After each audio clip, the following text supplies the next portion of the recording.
Right Lok Sabha ఎన్నికల counting కు సర్వం సిద్ధమైంది. రాష్ట్రంలో ఓట్ల లెక్కింపు కోసం ఎన్నికల సంఘం పగడ్బందీ ఏర్పాట్లు చేసింది. దీనికి సంబంధించి పూర్తి అప్డేట్స్ మా ప్రతినిధి వంశీ లైవ్ లో అందిస్తారు. వంశీ,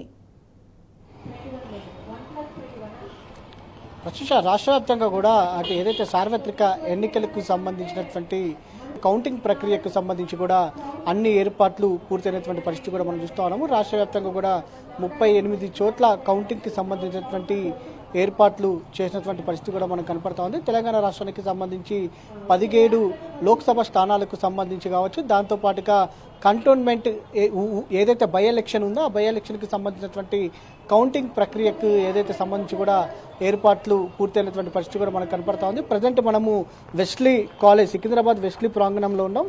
ఇక్కడ కౌంటింగ్కి సంబంధించి ఏదైతే మన బై ఎలక్షన్కి సంబంధించి కంటోన్మెంట్కి సంబంధించినటువంటి బై ఎలక్షన్కి సంబంధించి కౌంటింగ్ ప్రక్రియకు సంబంధించి కూడా ఏర్పాట్లు పూర్తి స్థాయిలో జరుగుతున్నటువంటి పరిస్థితి కూడా మనకు కనిపిస్తూ ఉంది. ఇప్పటికే ఏదైతే కౌంటింగ్కి సంబంధించినటువంటి సిబ్బంది కూడా ఇప్పటికే వెస్లీ కాలేజ్కి చేరుకున్నటువంటి పరిస్థితి కూడా మనం చూస్తూ ఉన్నాము.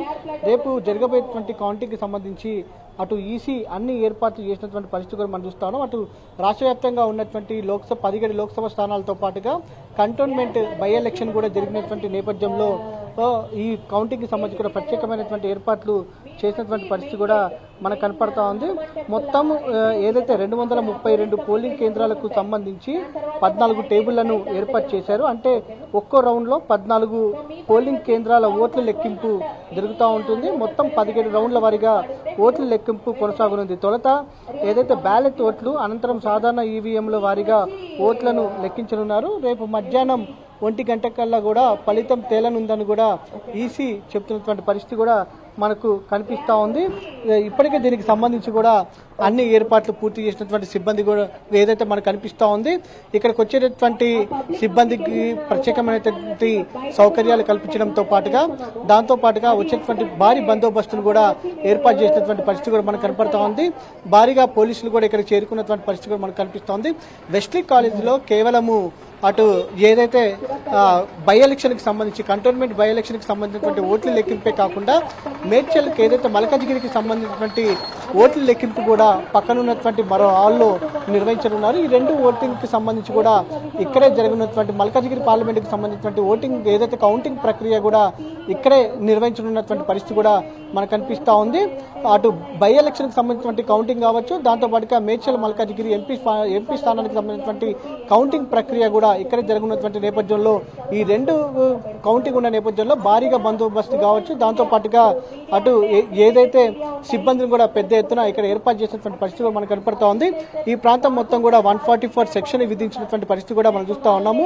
పాస్ ఉన్నవారు మాత్రమే లోపలికి రావాలని కూడా ఇప్పటికే ఈసీ స్పష్టం చేసినటువంటి పరిస్థితి కూడా మనం చూస్తా ఉన్నాము. ఎవరు కూడా ర్యాలీలు నిర్వహించవద్దు, దాంతో పాటుగా పెద్ద ఎత్తున పార్టీలకు సంబంధించినటువంటి నాయకులు కూడా ఎవరు రావద్దని కూడా చెప్పినటువంటి పరిస్థితి కూడా మనం చూస్తా ఉన్నాము. ఏజెంట్లు కావచ్చు, దాంతో పాటుగా సిబ్బంది కావచ్చు, కొంతమంది ఎవరైతే మీడియా సిబ్బందికి కూడా ఎవరికైతే పాసులు ఇచ్చారో వారు మాత్రమే ఇక్కడికి రావాలని కూడా సూచించినటువంటి పరిస్థితి కూడా మనం చూస్తా ఉన్నాము. అటు కంటోన్మెంట్ బై ఎలక్షన్ కు సంబంధించి కౌంటింగ్ ప్రక్రియ అనేది రేపు మధ్యాహ్నం వరకు కూడా కంప్లీట్ అయ్యే అవకాశం ఉన్నట్టు కూడా ఈసీ చెప్తున్నటువంటి పరిస్థితి కూడా మనకు కనిపిస్తూ ఉంది. ఇప్పటికే లోక్సభ స్థానాలకు సంబంధించి రాష్ట్ర వ్యాప్తంగా కూడా ఈసీ పెద్ద ఎత్తున ఏర్పాట్లు చేసినటువంటి పరిస్థితి కూడా మనం చూస్తూ ఉన్నాము. కొంత ఏదైతే ర్యాలీలు నిషిద్ధమని కూడా ఇప్పటికే ప్రకటన చేసినటువంటి పరిస్థితి కూడా మనం చూస్తూ ఉన్నాము. దాంతో పాటుగా అటు భద్రతా పరంగా కూడా పూర్తి స్థాయిలో పెద్ద ఎత్తున ఏర్పాట్లు చేశారు. పార్టీలకు సంబంధించి కూడా ఎవరికైతే పాసులు ఇచ్చారో ఏజెంట్లు వారు మాత్రమే ఇక్కడికి రావాలని కూడా చెప్పినటువంటి పరిస్థితి మనం చూస్తూ ఉన్నాము. ముందుగా పోస్టల్ బ్యాలెట్ లెక్కింపు అయిన తర్వాత ఈ యొక్క ఏదైతే ఈవీఎంల లెక్కింపులు అనేది జరగనుంది. Right Vamshi, thanks for the live updates.